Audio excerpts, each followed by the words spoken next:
This is fabulous. All right. Okay, guys, I'm super excited to record this podcast today. We have some of the most, nicest people in the board game industry who've joined our podcast today. I'm not talking about you, Shraddha, Lux, and Akhil and Avikant. I'm actually talking about Steph and Michael. We actually have gurus this time. We Thanks, have been Yeah, Mike. like, yeah, we exactly. have just all like randomly calling ourselves gurus, but we actually got some gurus this time. Yeah, we actually have legit gurus.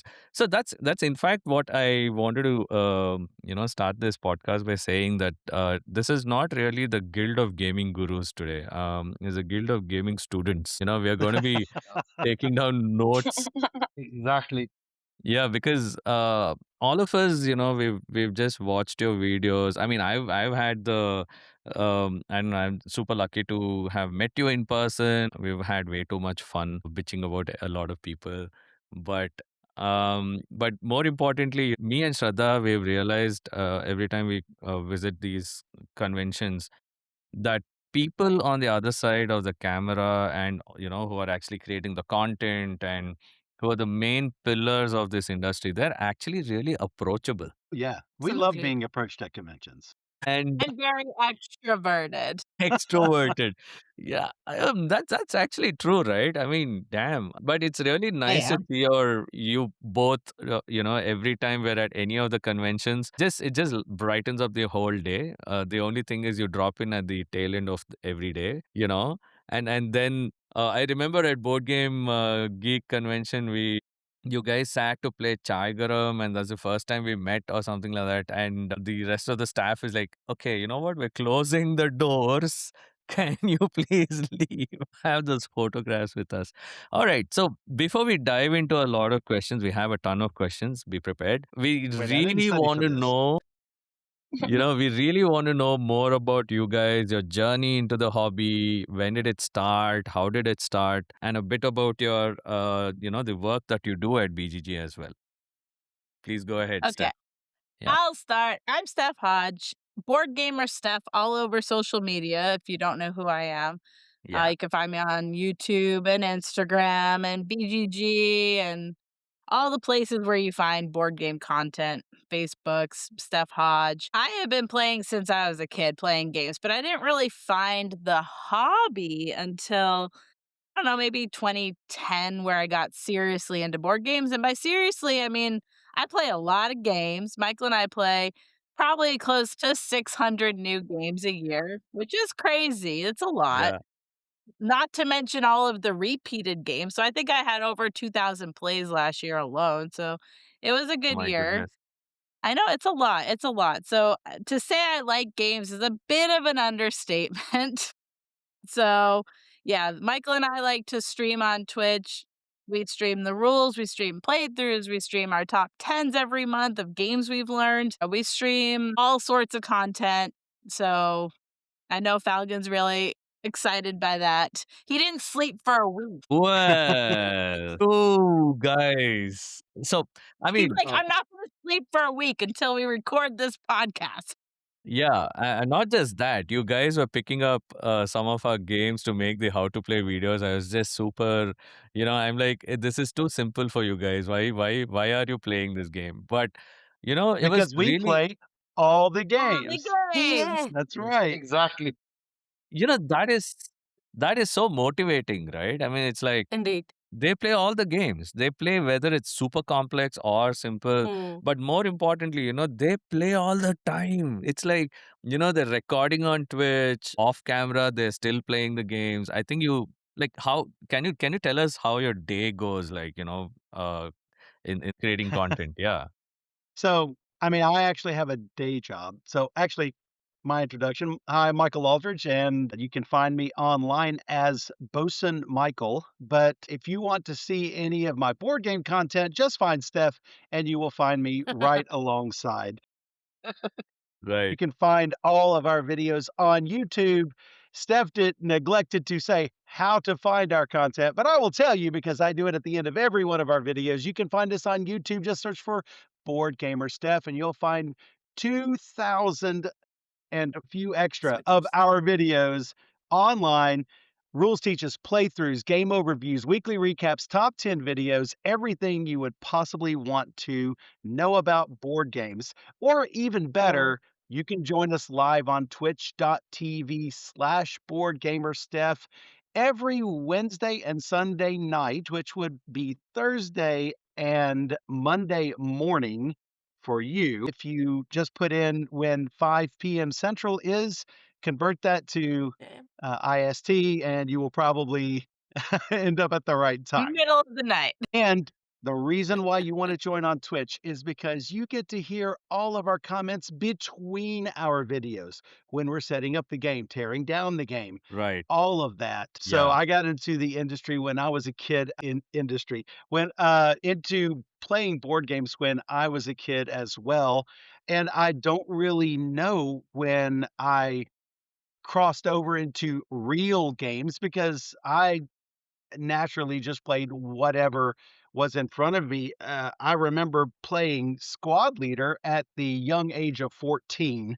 That's an Avalon Hill war game. So at least 14 when I was 14. So that was what, 42 years ago? Yeah, he just And revealed his age. so Okay. I am 56. 56 years Yeah, I young. was just, yeah, Lakshmi, when you asked earlier how long have they been playing, I was just going to say it's probably longer than you have been alive. And I Yeah, wasn't seriously. wrong. I wasn't wrong. Yeah. It Damn. definitely is. Damn. Yeah. That was way before us. I mean, I was probably born there, but So I yep, wasn't like, I think you were the only one who was born. okay, man. You don't have to make me sound Yeah. so old. Just, just rubbing it in your face. so a day for us. So I've got a real job, which is why I've got my username Bosun Michael. I work for an IT training provider named Bosun Software. And so I've been Bosun Michael long before I knew Steph. And the username just stuck. So I write questions and answers and practice exams for IT certification. When I'm not doing that, Steph and I are playing board games. So That what explains a lot, right? I mean, the attention to detail and dissecting the rule book. I don't think even the person who wrote the rule book would have gone to that level, Yeah. you know, to the level that well you guys. A lot of rule book writers do not. they there are a lot of bad Steph, rule books Steph out. shooting shots at people. Everybody was, Everybody. Steph taking shot at people now. No, seriously, she is. I mean, So they're really extremely nice on camera, but off camera, they're like, that is a shit rule book. Who wrote this? The amount of times I want to say that out loud is like just too many times. Mm-hmm. But Yeah, yeah, like all of just this. follow up to Steph and Boson. Like, first of all, is BGG hiring? And second, how can I apply? I have the Well, same that's a good question. question. Is BGG hiring? Okay, how? But before that, how did you guys get into BGG? So he kind of is like the BGG sideline because we I go to am conventions I am because staff adjacent. yeah. So basically, if they need me for anything, I just jump in, and basically, I'm an unpaid helper. So, but they if you see me walking around with the BGG staff jersey, that's why I don't work for BGG, but I might as well because Steph does work for BGG. Yeah, I'm very part-time. I just run their Instagram account because I am a photographer by trade. Like before games is Right. photography is what I went to school for and all that. So I have a pretty good presence on Instagram and so I help run their Instagram account. And then the side perk, I was working all the conventions like GenCon, so that continued. Like COVID kind of killed it. We were doing before COVID, BGG was going as a presence and we would do like demos on camera and everything, but they kind of stopped that. So now Right. we just go and help run the hot games room, which is also totally fun. I love that. And then we get to go to like BGG cons and all the good times You have playing to say cons. We where it love that. is.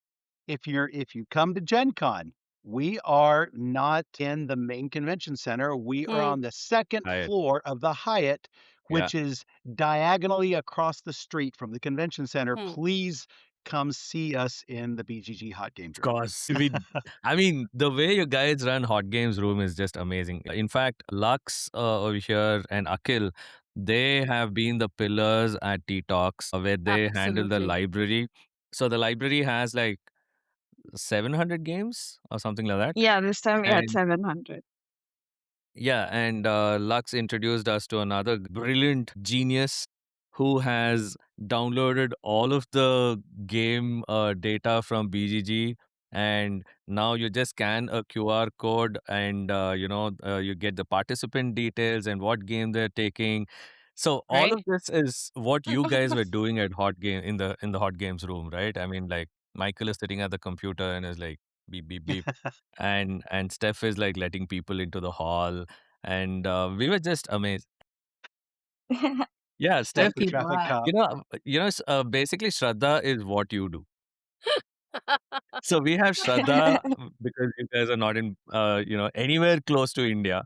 I'm just so excited. I think Michael has some sort of liking to Indian food. Steph, we have to convert you, man, somehow. I love Indian food. Steph does not eat anything other than chicken. Hey.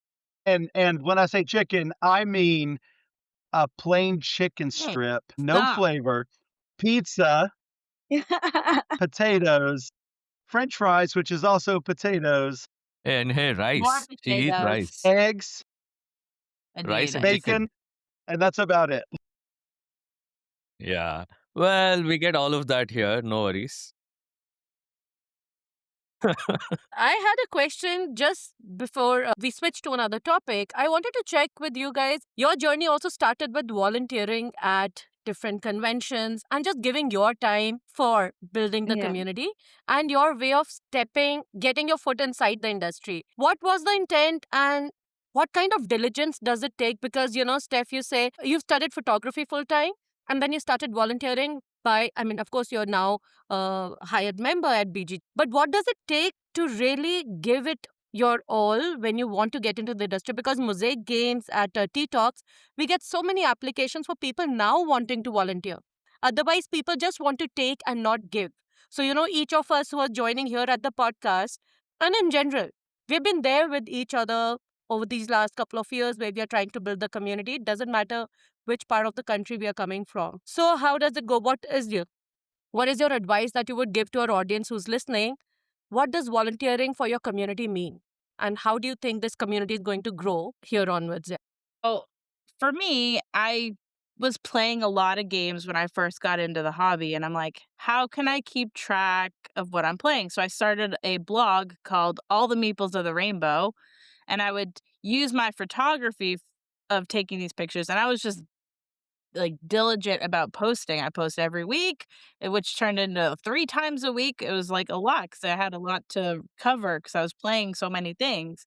And then that turned into getting review copies and like getting invited to maybe a convention or just getting to know tons of people because traveling to conventions, you have certain friends in certain places. So it's like you see the familiar faces at Dice Tower East, for instance, or you see familiar faces at BGGCon. And so you have these friends every which way, and you go to some place like GenCon and you get to see Falcon, for instance, and like you just see everybody. And so you get to just kind of know people. Yeah. You can't just get there overnight. You just kind of have to be, diligent about posting stuff and making sure people are aware of it, content that you're putting out there, and it will just grow organically, right? So that's kind of how I found myself.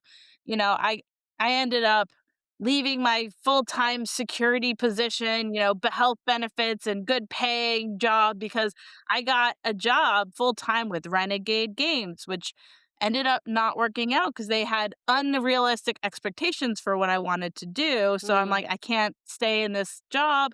And then BGG, gave me a lifeline because I saw Aldi and he's like, here, come work with us part time. And, and that's where I've kind of been. And I do other part-time work. So I work with Floodgate Games to do replacement pieces for them. So if you guys know Sagrada, that's probably their Mm-hmm. biggest game. So it's like I have little gigs here and there, and I ultimately I buy people's collections and then I resell it. I'm a kind of like a reseller. I'm basically my own thing right now. I am my freelancer in the board game geek world. Enjoying it at it, like, right? You won't I barter it love for it. anything. So Yeah. Love that it. is also the bottom line. Like, you're enjoying so much what you do that it doesn't matter. Mm. Like, all the paychecks and all, of course, we need to pay our bills.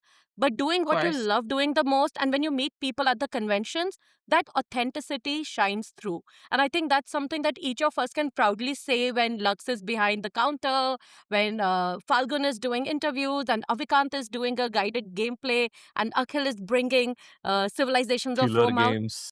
I mean, that authenticity shines through, and that is something that I would really want our audience to know. Coming and showing up to these conventions, big or small, does not matter. Showing up for Yeah. your community is what makes the biggest difference. I Putting think in the effort. Absolutely.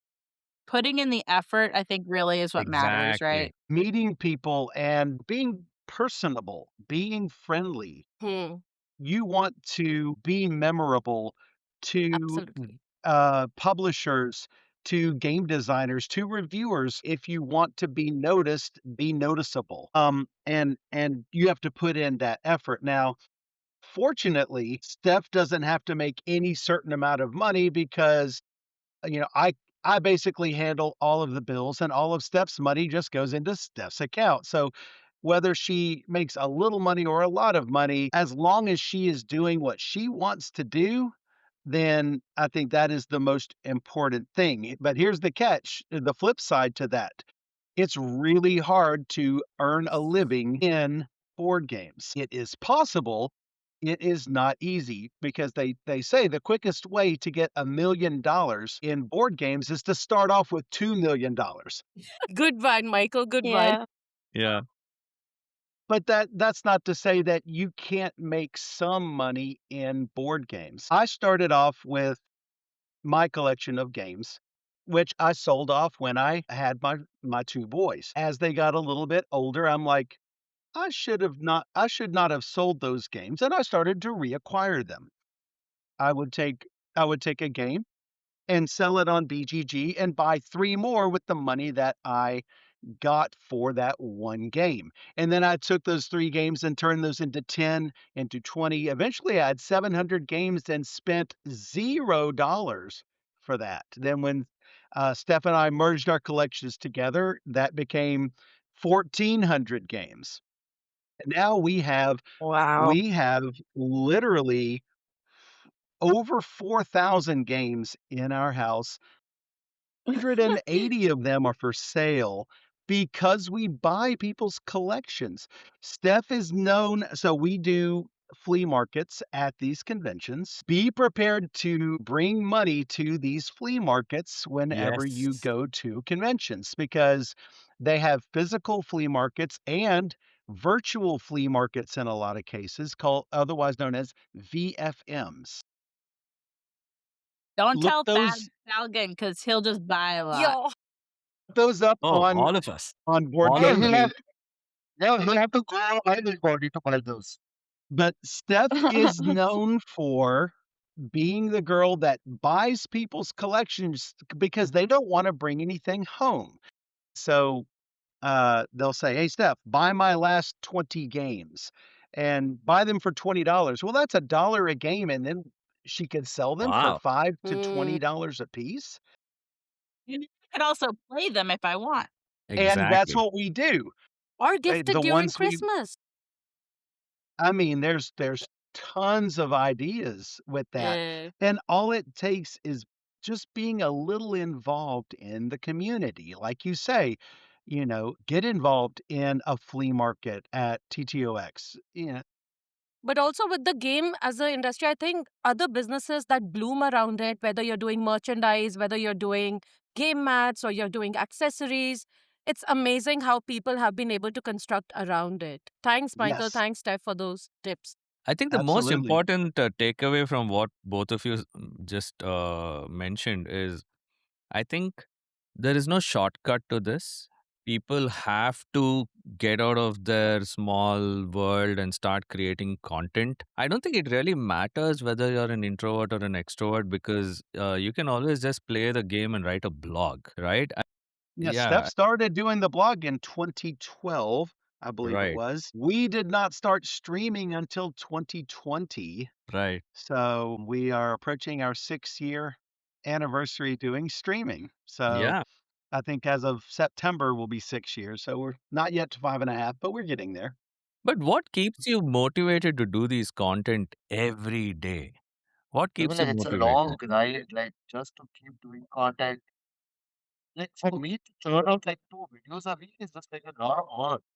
Yeah, The amount of content you guys are putting out is just Actually, you guys were about to answer the question. I actually am very curious because of all the content that you guys create, and you're Hmm. saying you're playing about 600 games a year.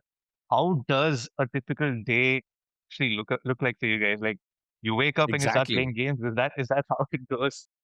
If I don't have a pressing project, as soon as I wake up, we're playing games. If I do have a press, because my job is flexible. I work from home. I can do my work in the daytime and the evening, but whenever we've got free time, we will just be playing games. Fortunately, Steph has several game days that she goes to that I don't go to because I do actually have a side hobby. I am a fifth degree black belt in Taekwondo. And so on Oh Tuesdays my and God. Thursdays, I am doing that. Well, so Steph has a game day on Tuesdays and Thursdays when I'm not gaming.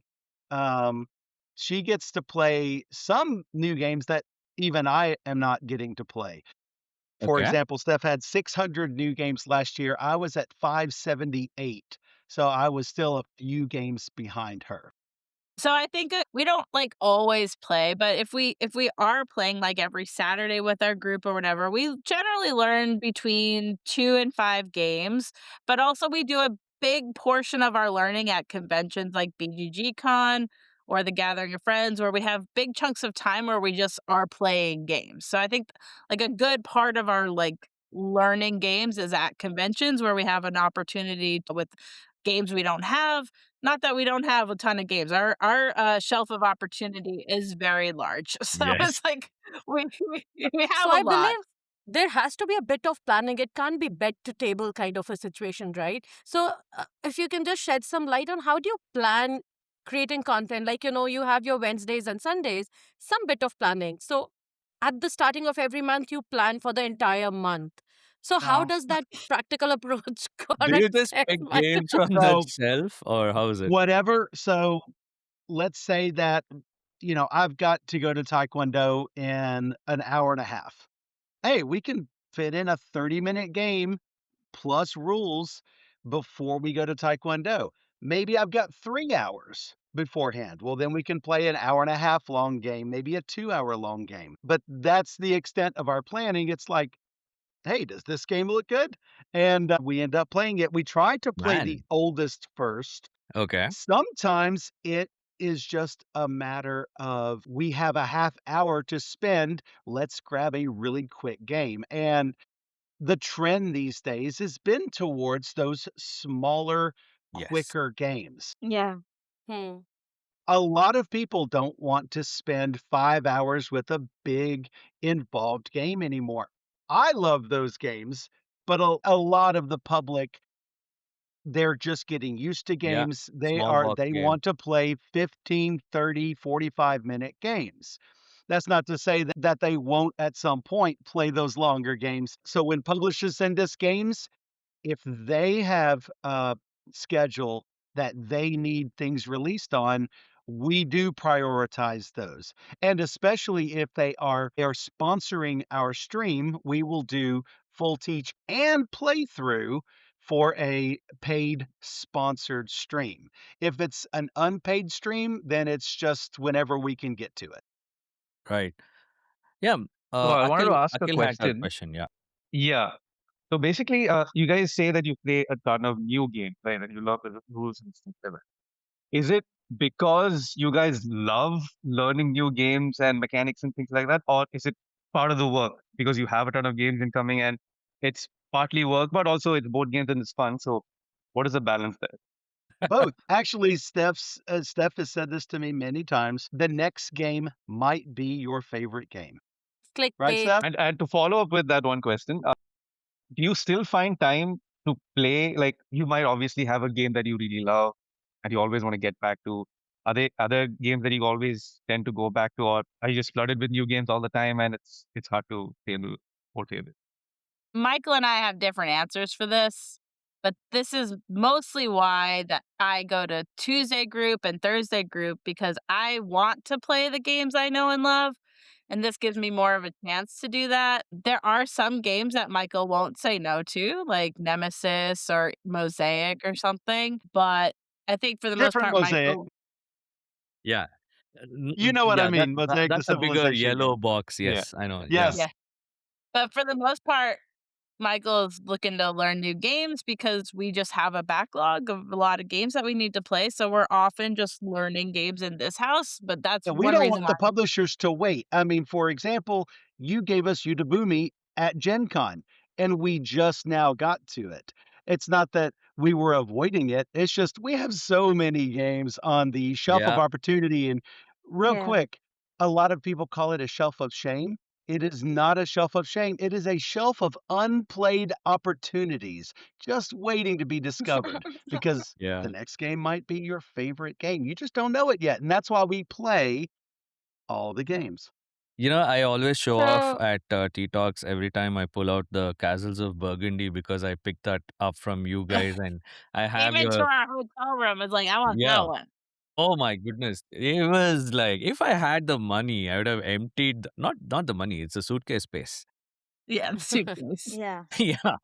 Yep, absolutely. You know, it had a bigger game collection than any of all of the stores put together. So it was like, Steph's room was like a drool-worthy store where you could get games for like 1/10 the price.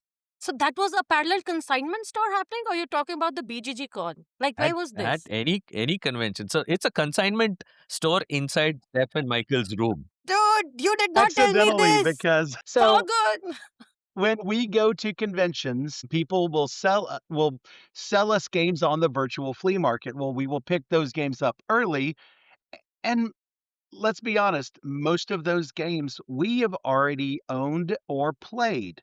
So those immediately go on the sale pile. So Falcon comes up to our room and says, "Oh, what did you purchase for me to purchase from you?" So we act as like a middleman. Yeah. There were We fi- infinite number of games. Okay. I like to call it a board game I think rehoming I have a service. Okay.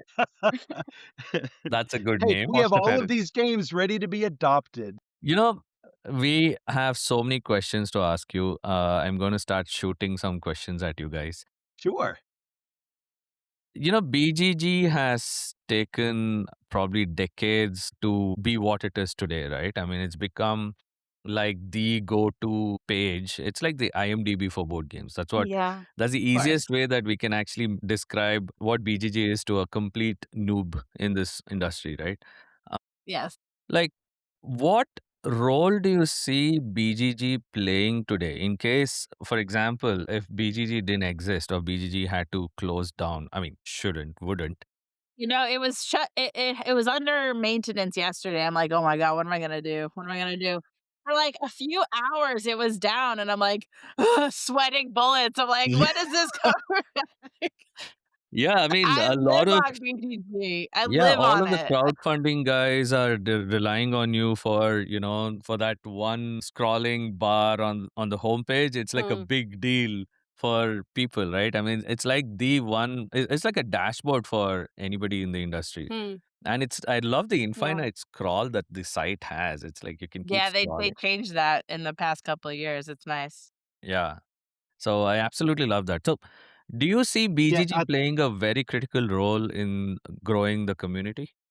absolutely. Ultimately, it's up to us as individuals to grow it within our local communities because BGG is not going to cause that to happen. So, what you all are doing is instrumental in growing gaming in India. However, I think that BGG is instrumental in growing it so that it is accessible to everyone. Whenever you want to see about an actor, like you said, you would go to IMDb or go to Wikipedia. There needs to be something like that for board games, and BGG is Exactly. it. If that did not exist, then you would probably get something like what some fan sites do on like fandom.com where or Right. Wiki, correct. wikia.net is where they'll create their own fan-made Or wiki. Reddit Mm. and stuff like that, right? But it is really difficult to do that for every board game. And Board Game Geek has achieved what I would say critical mass to be able to Right. everyone knows to go there, and people who are new to the hobby, they don't know Board Game Geek exists. It is up to us to bring that to everyone. And I think that to be honest, you all are sitting on the untapped resource of Gold people mine. who are primed to learn board games. So, Yes. And that's the second invite this podcast to come to India. yes, I So would yeah, love to. you know, another thing that I wanted to check with you guys, do you see a massive shift in the last decade in the industry? Are you seeing any like very obvious trends and very obvious changes? Yeah. What are those some of the things Well, that you're there's noticing? there's definitely been waves of different things, like the roll and write phase and, like, Mm. bees and, like, animals Legacy. and Alien there's bees. waves of, like, popularity. I think nowadays it's definitely trending towards the faster games to get more people in the hobby. There's definitely a lot more games. I think, there you got your pickings, right? There's tons to play. So how do you get that your game noticed out there is like Exactly. very critical for publishers anyway. Exactly. I mean, marketing is really difficult. Take that from someone who has designed a board game before, and it only has, I think, maybe 200, 250 ratings on BGG. That's Not good. very many Still good. compared to a lot of games out there. It's really difficult to get noticed, but I would agree with Steph. It's the smaller, faster games. The reason why everything is trending towards smaller, faster, and cheaper is because A, the US tariffs, the cheaper a game is to manufacture, the cheaper it is to import into the United States. Right. Secondly, Yes. shipping container costs have gone through the roof since COVID. And so smaller footprint games cost less to ship to, whether they are going to ship over land or overseas, it's going to be cheaper to ship those games. Shipping costs have gone crazy as well. And with the newer people coming into the hobby, let's be honest, it's short attention span right there. And so I think that also lends to the proliferation of the quick 30-minute, 15-minute small footprint games. That's not to say that there are not a lot of great games out there. I think that with Kickstarter and GameFound, there are a lot of publishers who are getting games out that would not otherwise get games out.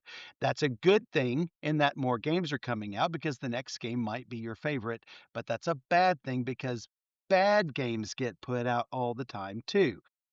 One of the things that Steph and I say is that it's good that we get to play all the games, but the bad thing is we have to play all the games. And One of the there are things there are a lot of bad ones out there. Let's oh be yeah. honest.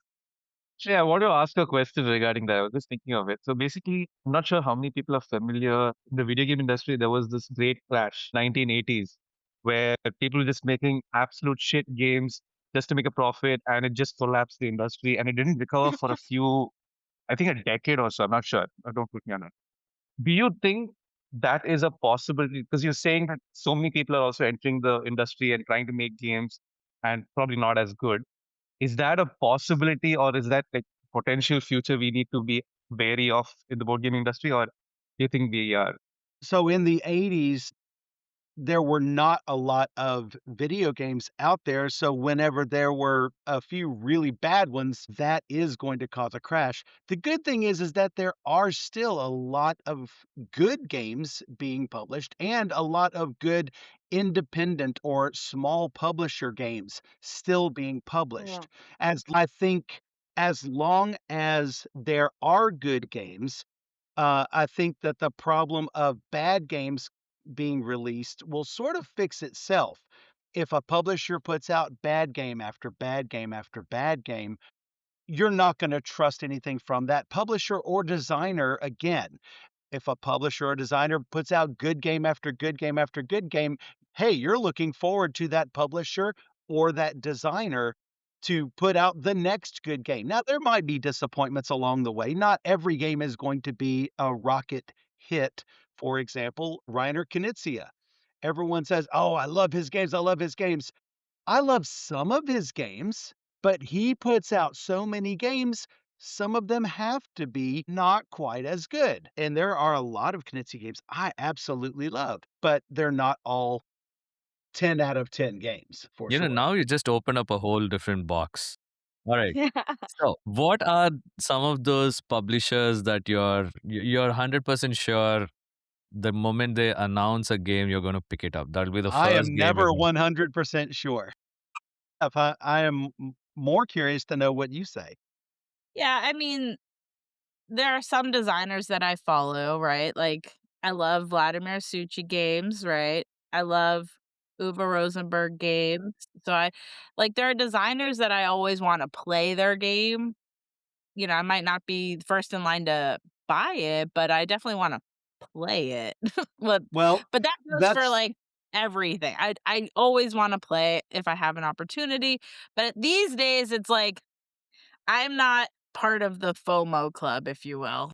Fantastic. fear of Yeah. missing out or cult of the new. The If a only game Yes. reason is we play I great.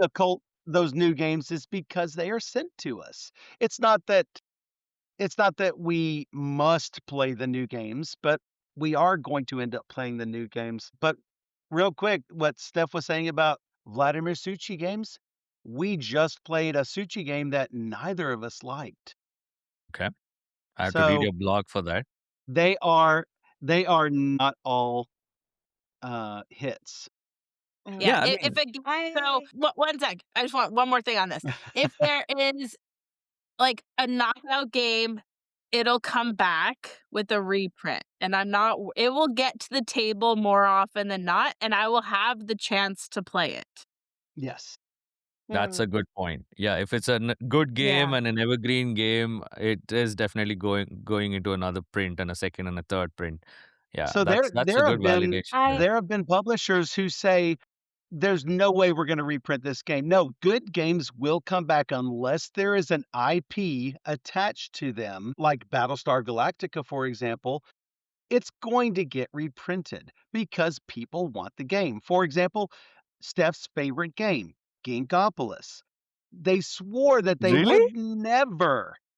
they would never Oh, reprint that game, and sure enough, they did. And I think probably thanks to Steph. Yes. yeah. Lux, you should Lux, you ask. had a question? Yeah, so I was actually asking because so I've always noticed there are two kinds of gamers. Either you're like a mechanic first, where you love the mechanic and the theme is like just there, or there are gamers who are just into very thematic games and that's what matters to them. So I'm actually curious to know where you guys stand on. What do you notice first? Both. Like, what is a good game to you? For me, it's mechanics will outshine the theme. There's tons of themes I really love, so that helps a game for me, like Lord of the Rings. I love it, right? I want to play Lord of the Rings games. I'm here for it. But have been some stinker Lord of the Rings games, and I'm just like, I don't need it. So for me, it's mechanics are first. For me, also, mechanics are first. Now, I prefer a thematic game to an abstract game, but that doesn't mean I play only thematic games because I am even more of an omnigamer than Steph, as much as she does not want to admit it. Steph does not prefer sports games. I will play sports games. She does not prefer war games. I will play war games. I will even play abstract games. He hates them though. They're generally not my favorite. I started out playing chess as a child, and I would either get my butt kicked or I would kick their butt, and it's no fun for either of us. Yes, over years and years and years, I will probably get even better or they would get better, but I don't wanna spend every waking moment I have playing one game, which is why I love the variety that Steph Fantastic. and I Great bring. Is answer. like, we want to play all the games. We Yeah, enjoy it. so mechanics first. Interesting. Mechanics even over art or presentation. For me, that ranks underneath theme even. So the theme has to make sense for it to be good for me. If it has a theme, it has to make sense. Art is even less than that for me. Steph likes cute games. Yes, I was just about to get to that. A lot of bad, cute games, but Yes. I do like to play them. Whenever we see a cute game, I'm like, "Oh, no. It's gonna be one of those games." So there are a lot of games that mask bad design under cute theming, and it does not work You for know, me because this is a very important lesson for a lot of people, especially Mm. designers listening to this podcast in yes. India. You know, there are a ton of capybara themes and llama themes and critters and dragons and Very cute. yeah, But at its heart, maybe it's just another resource collection game that everyone has done, or maybe it's a move on a grid thing that everyone has done, or maybe it's just a order your cards right in a certain way that everyone has done. The key is to come up with something that's innovative. What you guys are a is tough something? crowd. We played a lot, I think okay? that will tend to happen when you play 600 new Okay, games. You get tired of the same mechanic. so but there are a lot of games that are just sitting there waiting to be made. For example, there is a game called The Mind. It's a deck of cards from 1 to 100, Right. Yeah. and all you have to do is put them in order without Intricately. communicating it to your partner. And then if you can play the cards face up, there's also a mode where you play them face down. Why has this game not existed until as late as it did? It's a simple concept. There's a game called Foxy from Pegasus Spiel, where over 20 cards, all you are doing is trying to remember how many of an animal type you have seen. Hey, this card has a giraffe and a zebra on it. I have seen one giraffe and one zebra. I write a 2 down. Hey, this time there is an octopus. I've only seen one octopus. I write a 1 down. This card has a zebra and a giraffe and a cat on it. I've seen one cat, two zebras, two giraffes. That's a 5. Why is this game not existed before now? It's simple, but innovative and fun. Yeah, I think there is Those a games are different waiting to be made. exactly. I mean, you know, one is from the game consumption perspective. The other side is the game design and the entire supply of games, right? That I Yes. think we are seeing a sudden surge in a lot of Asian designers and publishers waking up to this and not just waking up and making a mark on the world, but I think their countries are actually started adopting strategy games a lot more now. To give you an example, Tom Vassell keeps visiting some of the Asian conventions, right? Last year he had been to Simon Expo. Now it's not there, but not last year, 2 years ago. This year he's apparently coming to Philippines convention, which is one of the largest in Southeast Asia, right? One day, probably third invite, you guys will show up at Tea Talks. 100%. So you know, we are seeing a lot of We're taking donations for flights. see, Can't one day. win, can't win. I'll chip in. Oh wow, okay. That's Okay. awesome. Yeah, so we have so many questions, but before I start with my rapid fire, Radha, do you want to go? I just wanted to add in because we were talking about small games and we were talking about innovation. Coming from an academic background, I have been teaching game design at different design schools in India. And the fact that we're still introducing people to board games as a thing, because in India, if you talk about game design, everybody wants to learn Unity, or they mistake game development for game Yes. design. So, just clarifying those things in the academic circle, introducing them to the Wikipedia of board games, Board Game Geek, mechanics, information, everything is in one place. So when people are also imitating an existing mechanic, the moment you introduce them to Splendor or an Azul or a Sagrada, the next day game they're making is also based on something they've played. So I don't discourage my students personally from not wanting to do it, but I think in a 2 weeks window that we get for a module, then getting started somewhere is better than not getting started at all. And then Absolutely. eventually just getting their first game out there, not as a publisher, but just generally making. So I think getting that fear out of the system of people, because they think they have to be big to be able to publish games. About self-publishing, a lot of people come to Falgun, the students, do we copyright it? I'm like, please don't do anything. Just print 15 Yeah, copies and they're give it like, to your hey, can friends. I patent my game? I'm No like, one is going to steal your if it's a good Yeah. design and you can exactly. prove that you had the idea first, no one is going to steal your game until it makes $1 million. And when it does, you will be just fine. Yeah. Steph, you wanted to say something? Yeah, I mean, my advice to new time designers would be look at BGG for everybody who's made a game with this theme or this mechanics. Play as much as you can regarding the same thing and try. Like, there's been so many times where a new design, I've played a prototype. I'm like, well, this is exactly this game here. And they're like, oh, I never heard of that. Well, why? Why haven't you heard of that? You need to do the research ahead of time. Hmm. Bring something new.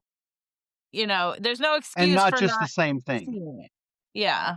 Yes. Exactly. Yeah. I mean, we're seeing that kind of a scenario here because the easiest way to get a best-selling game is just rip off another best-selling game, right? So Yeah, I see Huh. Charlotte putting your thumb down is like, exactly. I agree 100%. To add on to what Steph said, don't just play the good games. The way to find out how to design a game is what not to do. So you need to play bad games as well because you don't know what a good game is unless you also know what a bad game is. You need to play a game with player Should make a elimination. You list need to of bad play games. roll and rights. You need to play games with no player agency and find out these things kill games. Yeah. And the other thing that I would recommend, unless you're taking Shada's class on board game design, you need to check out a game book from Off the Page Games that will Taking teach down you notes. how to design games. It's called let's see here. Let's see if I can find it really quick. Design. Well, there, Steph, hopefully you can find it, but Yeah, There I'm is Jay one finding it. building blocks Cormier of good games or something.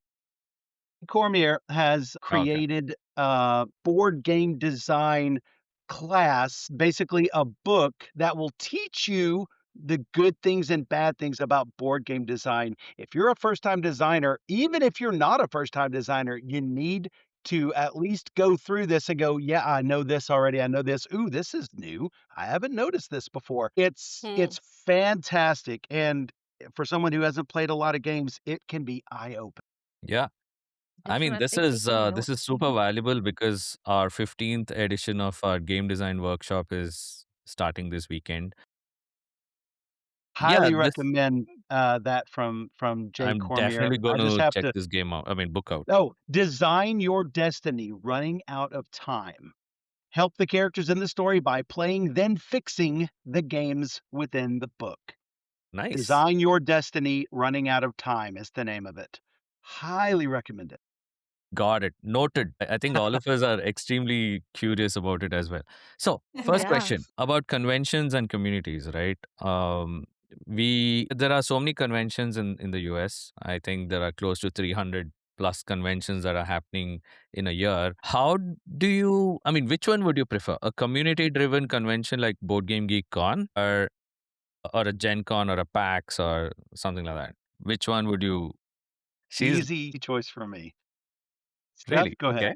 okay. It's for both of us, really. I mean, the industry cons, as we call them, are good for connecting with publishers Publisher. and putting in the face time and everything. But really, what Michael and I love, as you probably already know, is the play cons where you sit down and just conveyor belt a table of games for the whole weekend or whatever.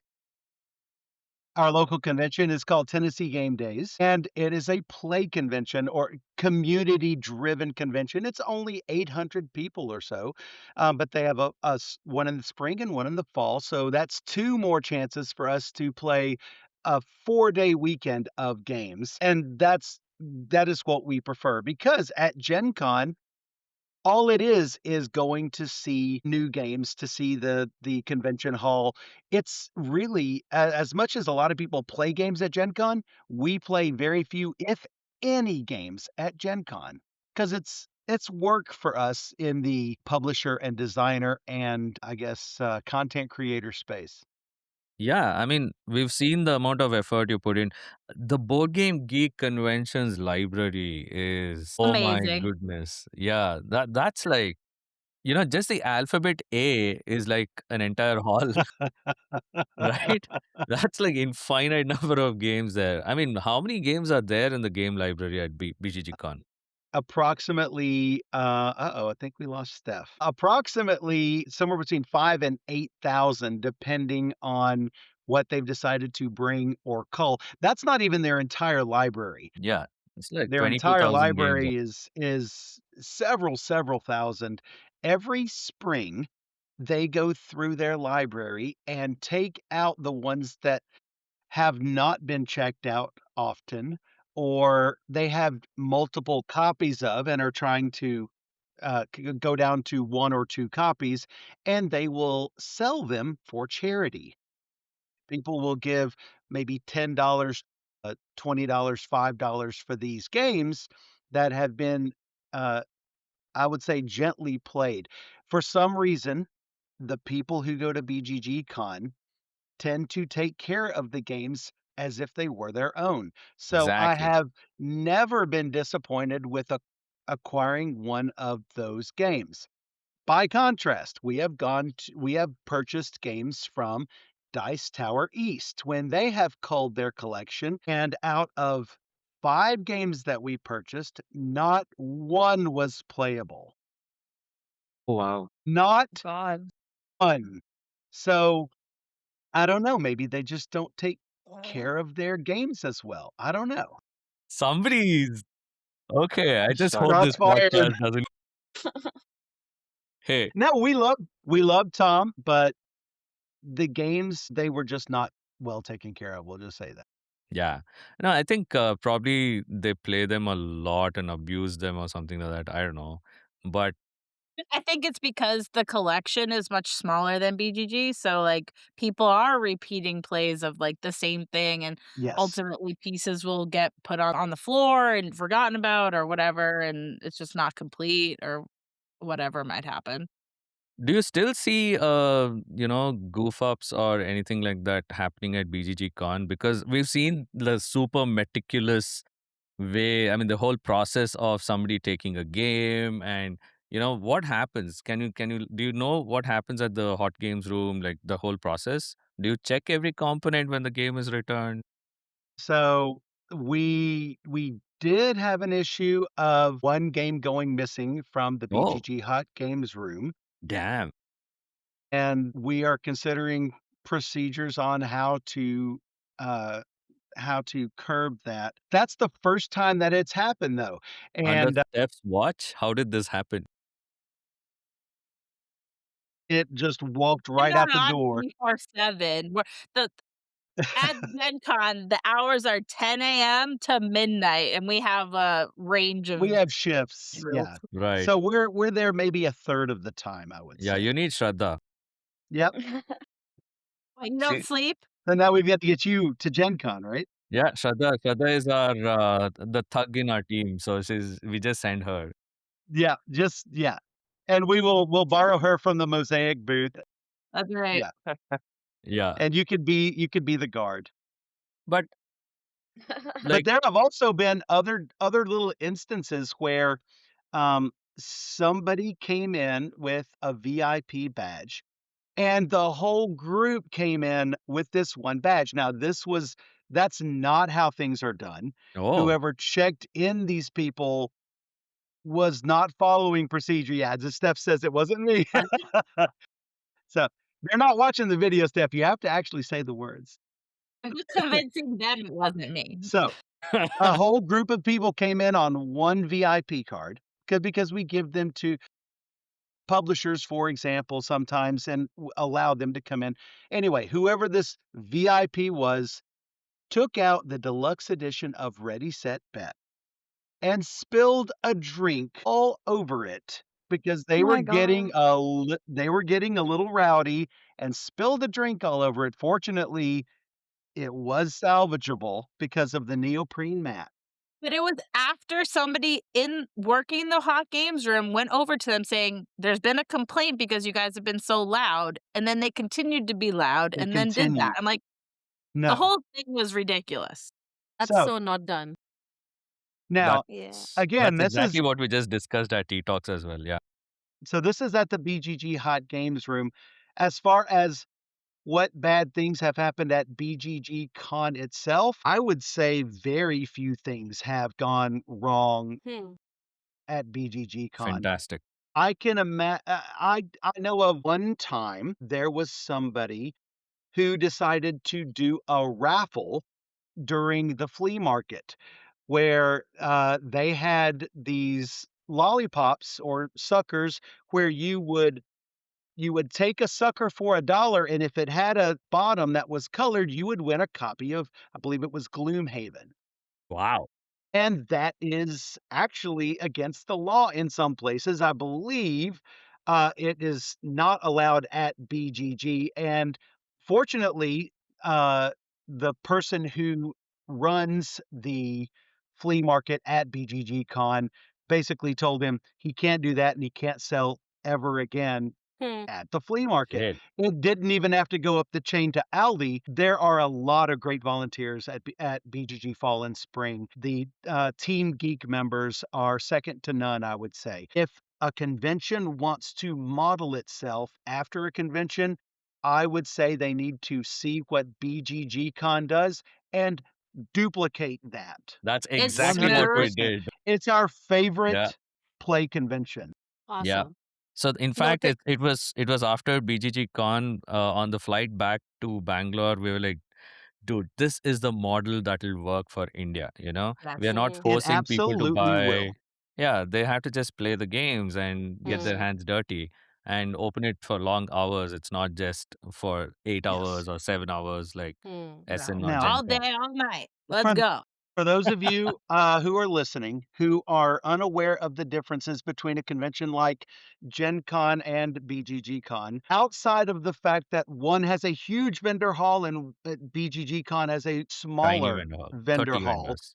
Yeah. 30, 40 vendors, yes. The main differences are at Gen Con, you buy a badge, and then anytime you want to play a game, you have to buy tickets. If you want to go to their game library, you have to buy tickets. Even if you want to go to the BGG Hot Games Room, you have to buy tickets. Tickets, tickets, tickets, tickets. $2, $4, $6, it adds up. At BGG Con, you buy a badge and you get Everything. entrance into everything. The vendor hall, the poker tournament, the Battling Tops tournament, the Flea market. the flea market, the virtual flea market, the library. There is nothing that yeah, exactly. You have it written down there. Virtual flea market. There is nothing that you need to pay for in addition. And I love that. I really dislike the ticket Yeah. system where you are trying to get an extra $2, $2, And it's not $2. and it's not cheap. It's very expensive. It's And people are very like, expensive. the pass If is I like had what, yeah. Yeah. $150? I don't know, a 3-day Now, or a 4-day pass. that's Yeah. actually where I met Steph is at Gen Con. I was play testing my board game, Warehouse 13, and I wanted to run games at Gen Con, and Gen Con said, you must charge 2 tickets. I said, I don't want to charge anything. And they said, no, you must charge 2 tickets. I said, okay. And then I asked for reviewers like Steph, if you come review my game, I will cover your ticket cost. And none of the reviewers took me up on that. They gladly paid their tickets, but I don't even like asking them to Hmm. pay tickets to play my game. I They already think we paid need to have a hundreds to get into discussion the around convention. this Absolutely. about how to make money from your channel. Well, when you find out how to make money from a channel, let us know Nah, because I think we're we at don't. level 0. Yeah. So people might wonder how much money we make from our Twitch channel and our YouTube channel. Very, very little. Okay, now that you mentioned GenCon when you were 13, when was your first first time you visited any of the conventions across the country? I was a teenager and they weren't board game conventions. They were basically science fiction, fantasy fan conventions. And I attended several of them around the Nashville area, even as young as 15, 16 years old. Hmm. So I was doing this at a young age. Amazing. I did not go to my first BGGCon until 2013. Oh, okay. But you've But been I, to I the was at GenCons. DragonCon in 1994. So, What is that? and by then Never I was done already Dragon. I was in my mid 20s. So How about you, Steph? DragonCon is a huge convention in Atlanta, Georgia, What? every year in September. That's about 70,000 people go to What? DragonCon. So about equivalent to Gen Con. It's not a board game convention. It is board Just games for geeks. and it's a fan convention where we would have a vendor hall. They have a vendor hall, but they also have an actors hall where you will go in and see all of the actors who are in the shows that you love. And you can get autographs and everything. So it's a Hmm. fan convention. Okay, so starting Anyway. quick, a lot of questions. The first one, what is your opinion on cosplay at conventions? Either way, doesn't matter to me. Doesn't matter to me. DragonCon has a lot of cosplay, but it's a fan convention. Comic-Con has a lot of cosplay, but that's what it's known for. No, tabletop Gen game Con conventions like GenCon, right? Gen Con has some cosplay, but not a lot. It does have more than any other board game convention that I'm aware of. Very few people cosplay at BGGCon. Why? People are focused on playing board games. Okay, But next I'm question. okay with it. It doesn't bother me. I mean, when you say either way, is it like don't care if it's happening, or you would still I'm go not there, line offended by up? it. I think if people want to do that, they're cool. I mean, I don't have the energy to do that. So I me personally, I probably won't do it. I have dressed up at DragonCon before. I've got a really cool Rorschach costume that I have dressed up Interesting. in. So yeah. All right, more questions. 5 questions. You have to give me an answer really Quick. quick, okay? Super quick. Michael doesn't I'm do not sure I anything. know how to do that. He's very talkative. Yeah, so let's go. So without overthinking, all right? This is a rapid fire. Right. One underrated game mechanic, Steph. I split you choose. I don't know. I don't think that's underrated. I think that's highly rated. It's underused. Yeah, Well, I underused. would agree Yes. with that. But that's one of my favorite mechanics. It messes with your I love mind. it. Yeah. I know. And that's why I want it to be used more. I bought Stamp Swap recently, which has that game mechanic. Yeah. And Yeah, I love it. I think Hanami Koji also had it. I don't remember one of Yes, them. of course. I love Yeah. it. So I think Hidden Traitor games, which obviously is a soft spot in my heart because of Battlestar Galactica and Warehouse 13, I think it is not utilized well, Wait. and there are Hidden very Traitor few good games? ones. Yes, There are like infinite number of them in India. yes. Like BOT's Battlestar Blood on the Galactica Clock is Tower one of my and favorite games. sorry, Yep, say that I again? love Battlestar Galactica is one Uh-huh. of my 2 favorite games. I Okay. rate 2 games at 10. One of them is Battlestar Galactica. The other one, completely different, is Advanced Civilization from Avalon Hill. Both of them are fantastic. Anyway, I love Hidden Traitor games, and I think that there are quite a few of them, but it's not often done well. It's Don't very care at interesting. all for games like The Resistance. Mm-hmm. or coup, I don't care at all for because there's just not enough there. Steph, do you like hidden trader games as well? Oh, She's like, no social deduction, deception. All right. One overused buzzword in this industry. cozy. Man, how It's did you a guys it's like? a Did Did you you guys write this prepare down? this? What is this? it's a new buzzword that everyone is using these days. And I knew what she was gonna say This is amazing. Give us some as the context, please. Yes, Like, yes, please. how We've is it never used? heard of this. Yeah. Cozy? I have a no idea cozy what that game. means. What? Yeah. Okay, let me talk. Okay, Game so a game like Everdell is Uh-huh. cozy. Oh, Hmm. it's like a warm, family-friendly game? Yeah. it's supposed to give you like the like a of yeah, like a warm feeling. You're just relaxing, enjoying the game. And it gets me every time because people explain like, "Oh, this game's so cozy." And I'm like, "No, you're literally cutthroat trying to like kill the other person." Good Like, one. Good yeah, one. it might Good have a one. cute theme. It might have a really cute theme, but it's not cozy. And like Steph says, a lot of people misuse the term, especially there was Mm. literally the game that she's talking about where it's a cutthroat game, but just because it has cute animals in it, they say it's cozy, but it was nowhere near cozy. It's Yeah. cutthroat. Yeah. Okay, we That's a get the very good context. point. Oh Yeah. yeah. I probably cozy would be a good description for games where you don't end up hating each other at the end of the game. Sure. Sure. Yeah. Yeah. No, But but All even right. when I it think I applies, think it's just overused. yeah. Lux, I think you're more familiar with these. Yeah, actually Button Shy just had a design challenge, their like 18 card design challenge, and it was to design a cozy game. And I like literally had to sit and rack my brain on how to do this. I was like, what What do you is this? define cozy? We made a game Is which that was the like reason you made making a quilts. exactly. Is that the reason you made a game based on quilts? I was just about to get to Yeah, that. yeah. All right.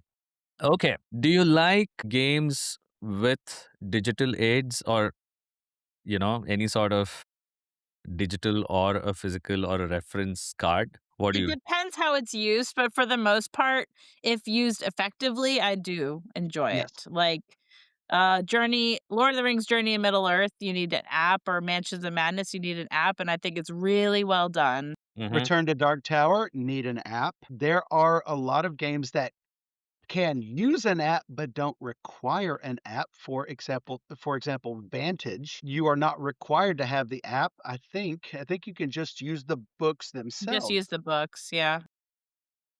I do not like rule books that you have to read online.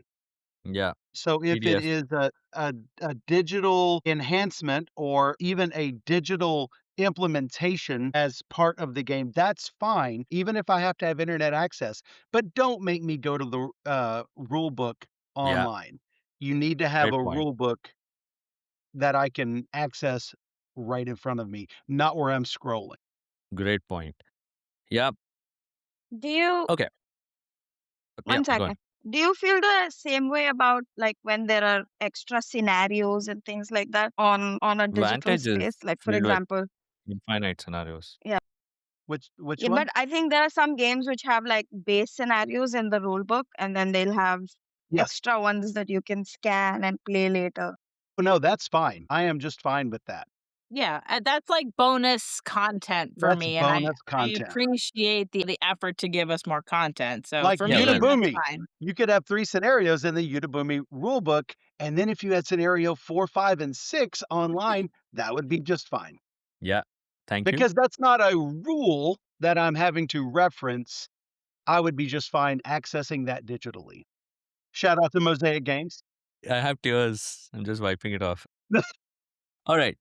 What do you think of this behavior at the table where people don't want to listen to the teach but just want to dive into the game and learn while playing Nope. versus teach first? What's your You have to opinion on teach that? the game. If they want to not listen to the rules and they just want to dive in, everybody else at the table is going to listen to my rules, including me, because I probably don't know the game. And if they don't want to listen to the rules, they can go off and do their own thing. But don't ask me to explain a rule to you that I've already gone over that you decided to not pay attention to. Man, boss on. What some people don't know about me is that I do not learn rules well from other people. I love learning from the Hmm. rule book. The reason I Interesting. don't learn well from other people is because they tend to leave out rules. There are a very small number of people that I will allow to teach me a game. And So if they're on who that, learns the rules among you two? I always, I always do the rules.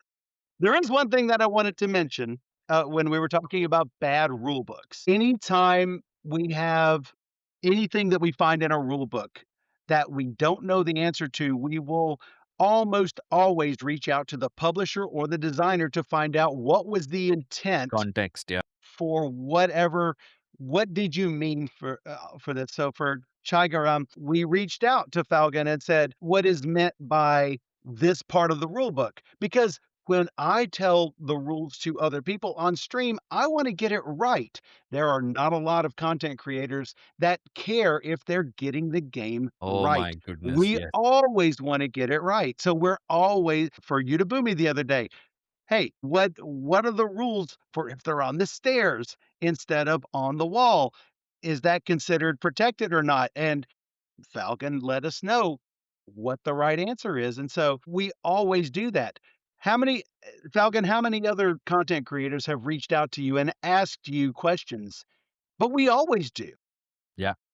Oh, they would just go ahead, make the video, and then we're like, dude, what have you, you just misled the entire, They don't care if they yeah. get it right. They wanna put their content out there so that they've done their job, fulfilled their obligation, but they really didn't give the publisher what they wanted. We know what you want, and we are gonna provide that to you just for the cost of sending us a game, right? No, honestly, So we are super grateful. I'm talking on behalf of all of the Indian designers who watch your videos. We are very, very, very grateful to both of you. Absolutely. you're very Going welcome. through the rule book and going super detailed and explaining it, reaching out to the publishers, getting it right, getting the context right. That's amazing. And it gives us a perspective as well. It's also Akin, setting high standards and high benchmark for others to follow. Yep. you have Do to. it right, or else don't do it or delve into it. I think Exactly. Akhil has another question pertaining to Yeah, rule I books. wanted to Akhil, go. follow up on that about rules teaching. I mean, I'm Hmm. guessing you guys teach a lot of new, like people that maybe you're new to, like unfamiliar with. How do you gauge if a person is going to understand the game that you're going to teach? Like maybe it's a complex game. How do you go about like either persuading or dissuading them that this game might not be right for you, or oh, this might be right for you? How do you gauge that? Fortunately, we have a lot of games to choose from. Whenever we have people over to play games, we know whether this person is going to. We have games set aside. It's like this will be great for these gamers, but not these games over here. These games we're going to save for these other gamers that come over on a different day. We absolutely do that. We pre-screen those games, so to speak. Yeah, that's Anything a to add on No, that, but Steph? my question was more the lines of I'm guessing like do you do a lot of rules teaches to people that you're unfamiliar with? Like not your group. I Obviously you think guys know you about meet a them. lot of such people at the hot games room. They come to you We and they're like, "Hey, could you recommend a game?" Steph is a master at recommending games. They would come to me because I'm checking out the games, checking them out to the players to play, and they'll say, "Well, what do you think about the best two-player games?" They'll say, "You see that girl over there? You need to ask her because Steph is quick." How do Hmm. you approach that, Steph? Well, the first thing I ask, how much time do you have? What are some of your favorite games? And then I say, okay, this, this, this. It just depends. She's Like so good at it. I've played a lot of games. So I'm better than the normal person, I would say, at recommending games. Absolutely. She's Right. better than I am at recommending games. I'm good at the rules teaches, but if you ask me, "Oh, what was my favorite game that I played this month?" I'd have to sit there and think for a minute because I can't remember what I did just yesterday. Yeah, But yeah. Steph is really good with that. Does that ever Favorite thing. happen? I mean, does this ever happen where you recommend 3 games and they don't pick it and they're like, "Hey, how about that?" Because we were just discussing that at Tea Talks and we were like, "Dude, we just spent 15 minutes, trying to understand your requirement and recommend these games." And they Some do come back, people some people will listen and some people won't. Yeah, The people who do listen, they come back to me and said, "That was a great selection." I got that many times at Gen Con. amazing. Steph, I want to experience this one day. So, occasional so very rarely will I encounter somebody who just doesn't get a game at all. However, sometimes we're surprised because, "Oh, hey, this is a really simple trick-taking game. This player that we're playing with, I know has played trick-taking games with us before, but yet he doesn't seem to be getting it." That's happened before, Hmm. but that it rarely happens because I gotta say, I'm really good at digesting rule books on the fly and teaching it as I myself am learning it. Yeah. And I don't just read to you from the rule book, I'm skimming the rule book and telling you the important things. Yeah, I'm really It's a amazed at the skill. speed at which you learn, you're like you're already like you're referring to page 7 and you're coming back and I'm like, wow. This is the first time you just open that rule book and you know how to like it's just magic, man. I mean, we have a ton to learn from you both. Okay. So I think we need to wrap Just up this. one more question. Okay. Akhil, after you, I'm going to ask 2 more questions to wrap up. Yeah. Sure. So, is self-learning something that is very common back where you guys, run conventions, or is it still like how it's there in India? Like there are a few people that are hardcore gamers that might learn, and then you still need to teach the others, or is the audience a bit more interested in uh, going through a rule book themselves and learning the game? Everyone who sits down with us knows that we're learning a game for the first time, unless it's a special occasion like playing Nemesis, which I will never turn down a game because I love it. I think the norm is not what we do. I think the norm is for people to watch videos and maybe somebody of their group will read in advance or do like a solo playthrough so they know how to teach it to their group. I think that is the norm. Yes. For me and my whole existence of playing board games, it's been read the rules at the table. My first gaming group was like that. Michael and I are like that. It's basically that's how I've grown up in the hobby, if you will. I've always done it that way. So for me, that's normal. For most people, it's not normal, and people will not stand for it. Do you think people will actually move away from the hobby if somebody didn't teach them? Because in India, they're very, the attention span is pretty low when it They comes also to, come with It's low Yeah, here entitlement. too. it's low here too. So I think that that's one of the reasons why Steph and I enjoy doing the rules teaches that we do on camera. We don't do as many playthroughs as we used to, just simply because we don't have enough time to do rules teach and playthrough for everything. However, even though I don't learn from videos, there are a lot of people who do. So it's really great for to be at a convention and somebody stop us and say, "Hey, I learned this game from your video. I just want you to know how much I appreciate your channel." If you ever see us at a convention, everyone, please don't feel like you are intruding. Please come by and say that you watched our channel. That makes us feel great. You don't know how good it makes us feel to know that because I mean, let's be honest, we're not doing this for the money. And, a board game is, it'll cost maybe 5, 20, $50. We're not doing it for the money of that either. We're doing this to to further the hobby That's and to extremely teach inspiring people. because the amount of content you're putting out Hmm. there versus, this you don't expect anything in return, but the amount of content that it's just crazy, right? I mean, thank you for doing what you do, man. It's just Guys, BGG Spring is coming up in May, 21st to 25th May That's 2026 that's in right. November. Texas. I'm going in November.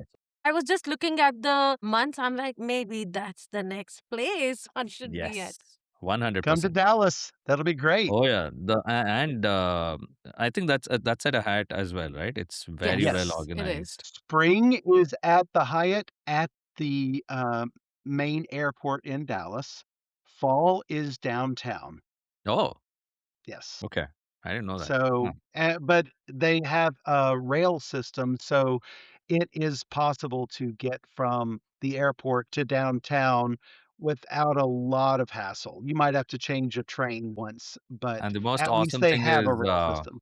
the FedEx office is just down the corridor. Yes, Ship all your games at the home. bottom of there's a actually, yeah, there's a FedEx office at both of the Hyatts, Yeah, that's amazing. spring and fall. Yeah. So And they're extremely sweet as well. We I'll asked ship for it for a you cheaper, Falcon.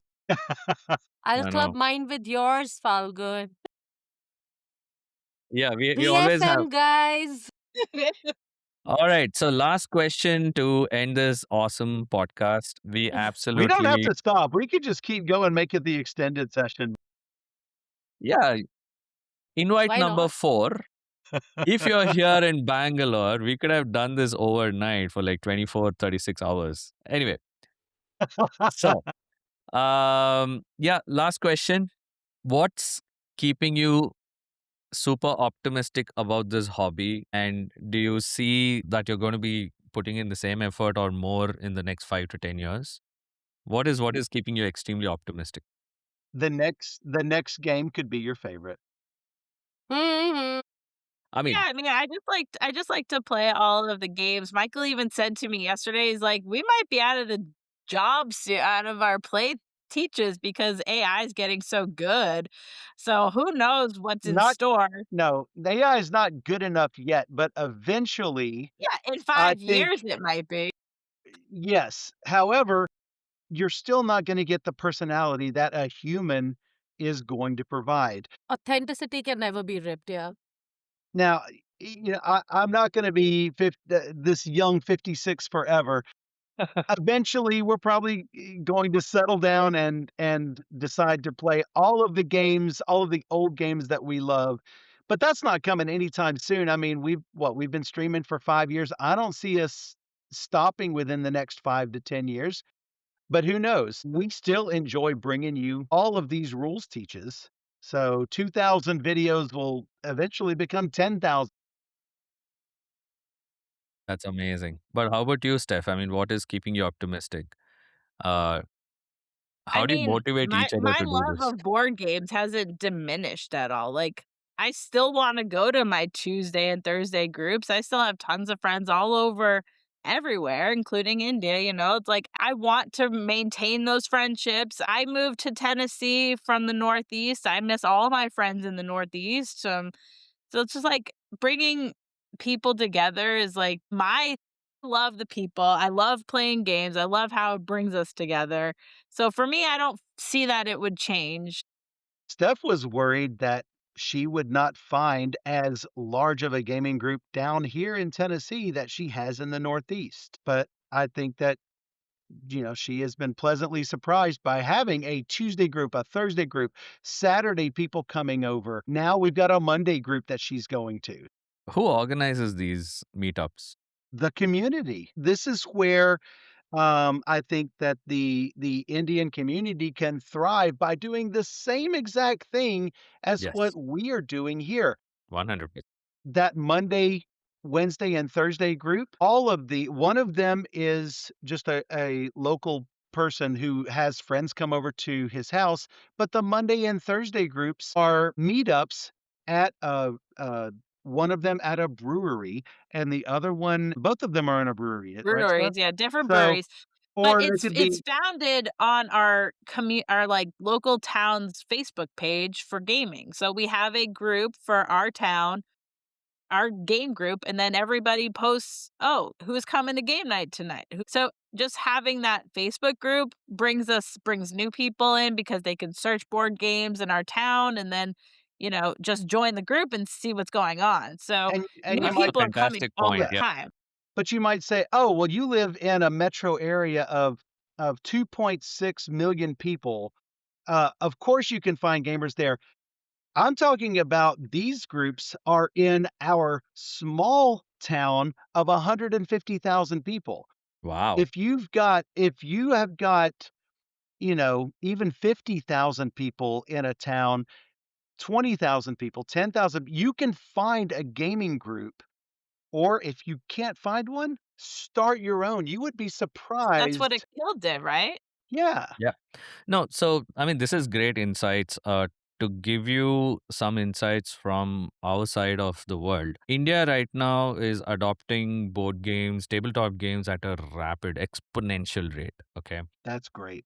Like, for example, just in Bangalore is one of the biggest hubs for gaming, tabletop gaming in India. And probably the number of meetups that are happening in a week is close to around 75 to 100 different meetups. Yeah. That's So great. if you actually get all of these gamers together, it's probably bigger than some of the cities in the US. It's huge. Absolutely, and that's what local conventions are for, is so not only can you have your weekly gaming things, you could have your once or twice a year big meetups with all of those groups coming together, which is how we have ours. Yeah. So, yeah, So that's from the, awareness perspective. And on the other side, we have a lot of designers who are getting exposure to modern strategy games. A lot of design schools in India with great quality students who are graduating every year. And they are also slowly realizing, hey, it's not just Monopoly, it's not just Jenga and stuff like that. So we are seeing fantastic themes and great components, great illustrations, but where it's really falling short is in the gameplay and the game mechanics. So the themes are drool worthy, but the gameplay is still, a lot to catch up. So these conventions are giving them a great platform to sort of get validation of their games, and Hmm. people are like, it's the most concentrated demographic that comes to these conventions, right? They're gamers. You don't have to educate them about what a modern strategy game is and stuff like that. So from the design perspective, publishers are whipping out amazing games, and I think the state is way better today than 5 6 years back, where the games were very me too kind of games made for India. But now we are seeing a lot of unique themes and game mechanics blended together so well, they're woven into each other, and manufacturing is something which is epic right now. So I mean, all our games are That is just good. made down the road. So that's it's great like because yeah, that's something that we don't have here. Hmm. yeah, We don't have a lot of games that are manufactured in the US. If you want just a card game, yeah, we have manufacturers who can make that. But if you need miniatures or dice or inserts or anything like that, it is something that you have to go overseas for. yeah, yeah. And it's really cheap to get it made in China and shipped. The supply chain is sorted there, right? India is still a very kind of a protectionism. They follow protectionism, so they want the Indian industries to grow. But yeah, having said that, the place where we are really lacking right now is the distribution channels. We don't have flagship stores. We don't have FLGS. There is no concept of FLGS in India. So Well, we are to be honest, I think a lot of gamers these days in the US, we don't rely on the FLGS as much because we have those big name online presences like Miniature Market or Game Nerds or right. even Amazon. A lot of people just buy all of their games from a place like Amazon or from a used game seller like Steph on Board Game Geek. So I think, to be honest, I think that FLGS's friendly local game stores are OLGS actually or whatever not. online local game stores. Yes, I think FLGS's are declining somewhat. Yep. I think if you do have an FLGS, you need to provide that premier gaming environment that you cannot get at home. Give me a reason to come to your game store. Now, of course, it's really difficult to pry Steph and I out of our house because we are in a land of 4,000 games. But Land of 4,000 games. yes, so if you want to lure us out, then provide that little extra something. A lot of the movie theaters around here, for example, have become wise to this. Why would, with all of the streaming services available, why would I leave the comfort of my couch? Well, AMC Theaters is now offering popcorn deals. They have reclining seats. Some of the theaters even have it where you can order at your seat and have someone bring you the Yep. refreshments. That's true. If only they could have a restroom in the seat, I think I would be, or a little pause button where I can go take a Yeah. 1-minute break. So the Anyway, thing is, we've been to so many conventions from Japan to US. We've seen a huge difference from convention to convention, and the Indian market is very, very, very unique. Again, the beauty about the Indian market is they want higher player counts at the same time thinky games and affordable. So the a small box, higher player count, a bit of strategic depth in them. That's what Indians are loving. The same model will probably not work across the world, but I'm super glad that you guys are helping us reach, people who I would have probably never had an opportunity to reach out to through your content, through your Instagram profiles. I mean, the amazing photos that you take of all the games that you play, and it's the amount of effort that you guys are putting into this. We have to learn from you. 600 games a year, a photograph, a blog, and now lugging these truckload of games from convention to convention. I don't know how you guys do this. And I and think to so top also, yeah, it all, the personality really helps because when you're warm and welcoming, like he said, just come and say hi. And that is something that not having that celebrity status stuck on your forehead all the time, I was pleasantly surprised at but you are the celebrities in India. convention. You are. no, I no, mean, no. We're We're we're just just normal. gamers. We're just We're normal just gamers gamers. like y'all. So You have to just wait and watch. Invite number 5. When you're here, you I'll will see set up the how you'll be GoFundMe. treated. You will see. You're like how the Bollywood heroes or the actors and actresses are. So approximately what percent of the population there will speak English instead of Hindi for their board games? Is would a lot of people watch our channel versus somebody who does game rules teaches in Hindi? That's a great question. Shraddha has actually translated some of the games into Hindi, like Terraforming Mars and no, I did Splendor. Wingspan, the Yeah. Oh, localization for Wingspan, not Wingspan in Splendor. Hindi. Wingspan. Yes, yeah. That's And fantastic. yeah, but having said that, Shraddha, But I would how would you say answer? 95% of the people would always prefer English. reading English rule books or watching a channel that can tell. English is another way of putting it, which is Hindi and English, Yes. because we also talk in English. It's not always pure sentences in a complete this thing. But English is super popular, and people plug in their own linguistic flavors from their own regions. Yeah. Being in North India, I'm excited about talking in Punjabi to my gamers. Yeah. So So we yeah, have 110 languages in India. multiple Just in our dialects. so all of us are Okay. pretty well versed in at least 5 to 6 languages easily. Wow.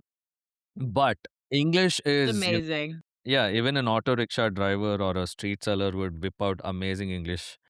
That's one of the main reasons your content is going to be very useful versus a content creator in Germany or Hmm. in France or something like that, because that was a huge difference we noticed when we came to GenCon and BGGCon. Everybody spoke English, and at SN we were like, if one English speaking customer comes by, we're like, yes, we can actually talk. Yeah, it was a big challenge there, but yeah, Yes. thanks so much, guys, for this. Damn, we spoke Our for pleasure. 1 hour 42 minutes, but Yeah.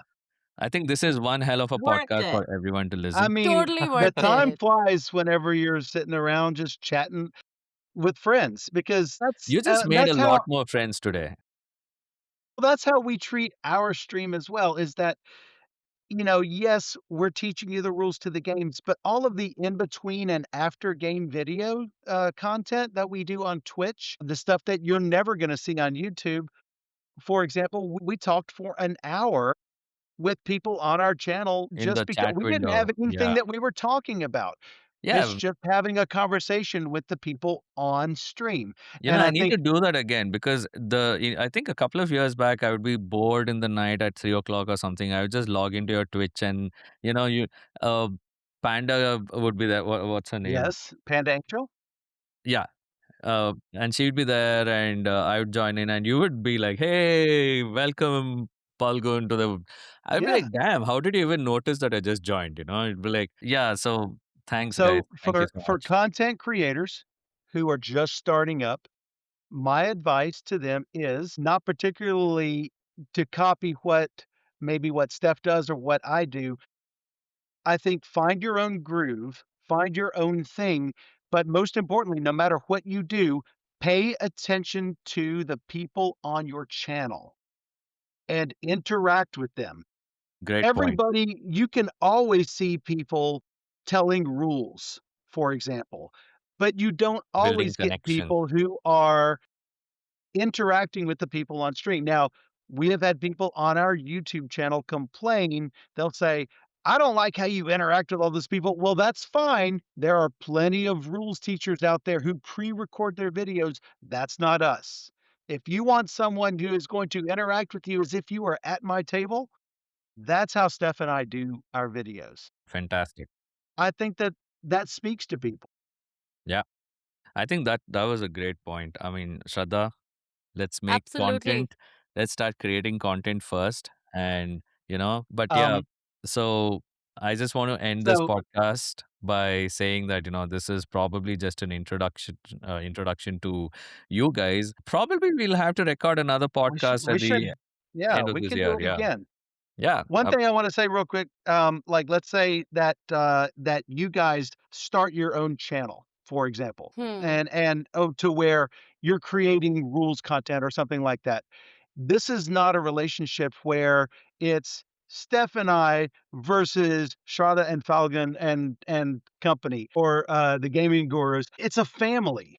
Content creators, publishers, designers, and players, it is a true community. There are a very few publishers who treat things as an adversarial sort of relationship. There Right. are a few content creators that are like, we are what we do and we want to be on top. Those people are few and far between. Most of us are a community that want to lift each other up and to make each other better and That to is love so on one special. another. Yeah. Absolutely. Absolutely. You just That's the nailed it. way I look at it anyway.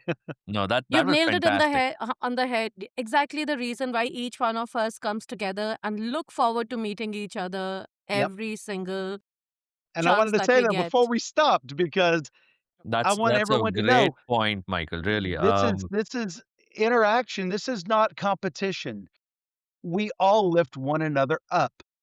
No, and notice that every interaction with you, I don't know if you know this, but I have learned something or the other. I have so many notes from every interaction that we've had, but most of the time we're just laughing our asses off. So That's right. Because if you're not having fun, why do it? Just being our authentic selves. I think that is something that is the biggest takeaway from me. Because even now, when people ask, but you studied this and you did this and now you're into it, because I'm loving what I'm doing. There's no other reason I would do what I do right now. So And I we're yeah, think, loving and we're loving the people who come to our table and sit at our table and play games with us. yeah, It's for the friendship. absolutely. Otherwise, what are we doing this for? Just for rules and to win at all costs? No, we're doing this because we enjoy each other's company. yep. Absolutely. No, I think What kind of that was the content essence. So yeah, okay. do you think is like either the most fun to do or the most engaging to the audience, right? Is it like the rule stages or playthroughs or things just like top tens and other fun adjacent topics? Steph. An answer for this, but People like really stupid things. I think they Oh, just love to watch stupid your things do you banter mean? on screen. I did a 12-second little short, is what they call it, or like TikTok or whatever, of Michael dropping things down a mountain, and people love it. So I have no idea how to answer this question. People will Cardboard watch boulders down a cardboard mountain. all things. It's Okay. Everdell Silverfrost, if you want to know what it is we're talking about. No, Like thousands of views. my favorite was Michael hiding under the table and going boop or something like that. It was hilarious. No No thanks. thanks. Yeah, yeah, I No remember that. thanks. That was hilarious. I mean, Steph is like, "Okay, can you stop?" Okay, so one of the games that we played yesterday was Unmatched Adventures Tales to a Maze. So there is a UFO that is on this bright green base.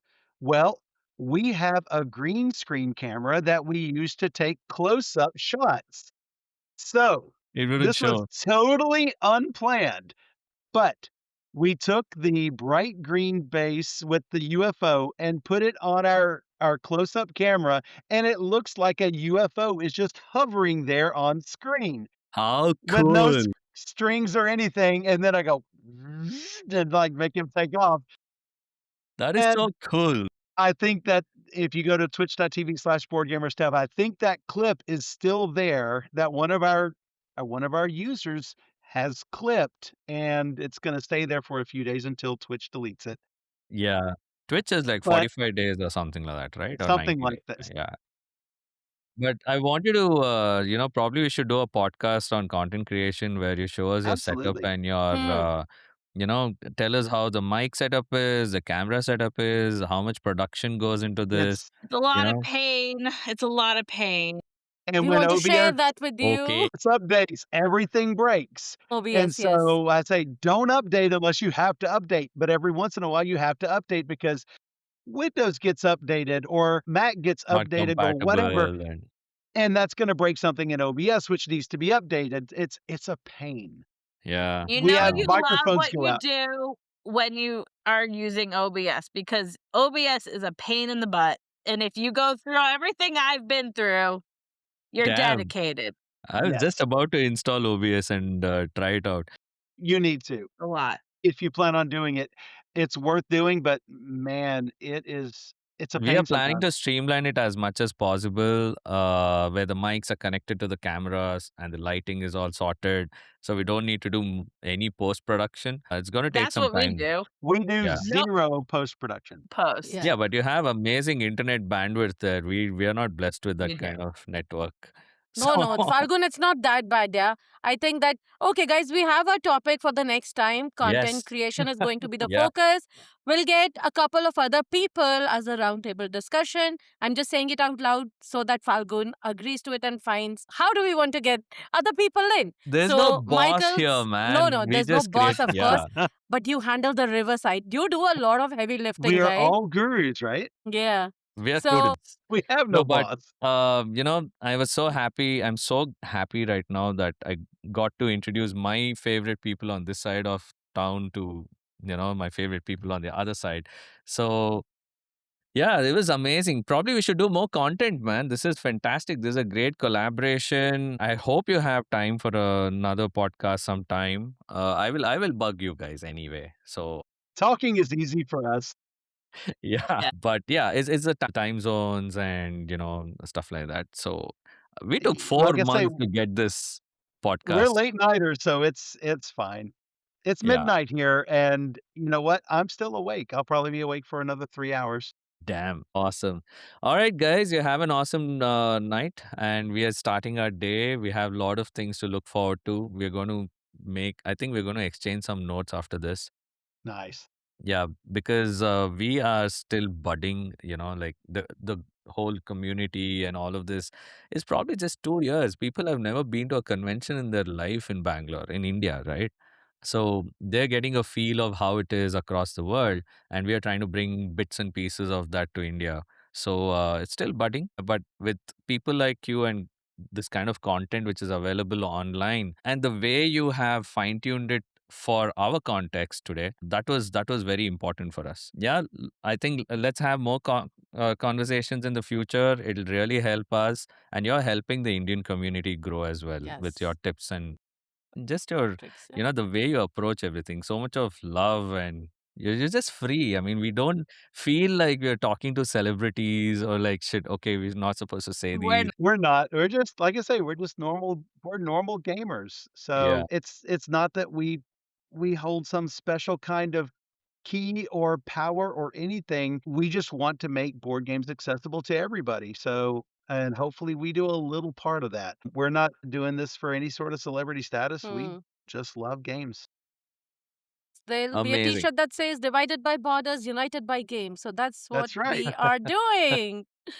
Yes. All right, guys. Thank you See so much. you. Thanks everybody for Bye-bye. logging Thank you for in. Oh, having see you us. guys. Thanks everyone. Bye. Appreciate it. Bye. All right.